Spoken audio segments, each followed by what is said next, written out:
Hello mga kaibigan! For today's video ay tuturuan ko kayo kung paano tayo mag-load dito sa ating dito SIM card. So, kung kayo po ay bago lang dito sa ating channel at gusto ninyo ng mga ganitong tutorial, please don't forget to click the subscribe button at notification bell para lagi po tayong updated every time na may bago tayong upload. So, for today's video mga kaibigan, papakita ko sa inyo kung paano tayo mag-load sa ating dito SIM card, okay? So, puntahan muna natin ang ating dito SIM card or yung ating dito application, okay? So, puntahan natin yung ating dito and alam nyo, kaya gusto ko to guys kasi nga medyo mura, okay? Kahit hindi siya unlimited, medyo mura pa rin para sa akin. Kung makikita natin, meron tayo ditong balance na 50.48. Okay? So, makikita natin meron tayong 50.48.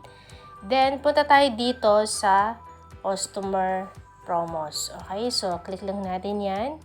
And then, dito maglalagay tayo ng number. Okay? So, dito wag po natin kakalimutan.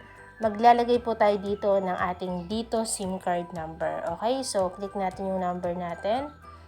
And then, wait lang, papakita ko sa inyo. Pwede rin dito. Ayan, pwede rin kayong mag-click dito, guys. Yan, click natin yan. Tapos, hanapin natin yung number natin. So, sample, etong luludan natin. Yan. Click natin yan. And then, dito may mga iba't ibang promo, guys. Ayan, pwede kayong mamili dito ng mga promo. Tapos, dito meron din, ayan, dito level up packs. Ayan, makikita rin natin yung mga promo dito. Kayo na lang yung bahala mamili. Okay, so dito naman, ayan, makikita natin, meron din promo. Tapos dito, ayan, makikita natin. At ito yung pinakabago nila. So, wala na silang Todo Data 10 ngayon, guys. Kasi siguro, nag-update na sila, okay? Wala na ditong Todo Data 10. Kasi promo lang yun nakaraan eh. Ngayon, ang gagawin natin, mamimili tayo dito ng promo, guys.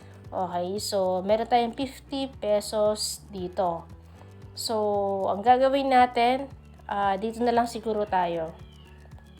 Dito na lang. Yan. Teka lang. Yan.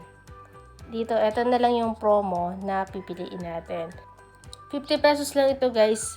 Valid po ito ng 7 days. Okay? So, 50 pesos valid for 7 days.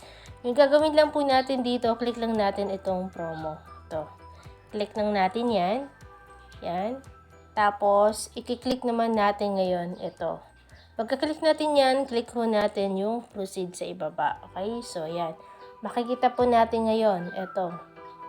Yan. Makikita natin yan, ang proceed. Click lang natin yan. Tapos, makikita rin po natin ay success na po. Ibig sabihin, pumasok na yung load natin doon sa ating dito SIM card. Makikita rin natin dyan guys, na 45 pesos lang yung load na nabawas sa atin. So, di ba? Nakamura na tayo ng 5 pesos. So, ang 5 pesos na yan, pwede pa natin yan siyang mailaan kung saan, di ba? So, yun lang. And kung nagustuhan ninyo ang video na to at kung meron po kayong mga katanungan, huwag po kayong mahihiyang magtanong dyan sa ating comment section. At sasagutin po natin yan. Okay? At huwag mo din kalimutang i-share ang video na to para mas marami pang matuto. At i-like mo na rin at mag-subscribe ka na rin guys para updated kayo sa mga video natin. Salamat! See you on my next vlog!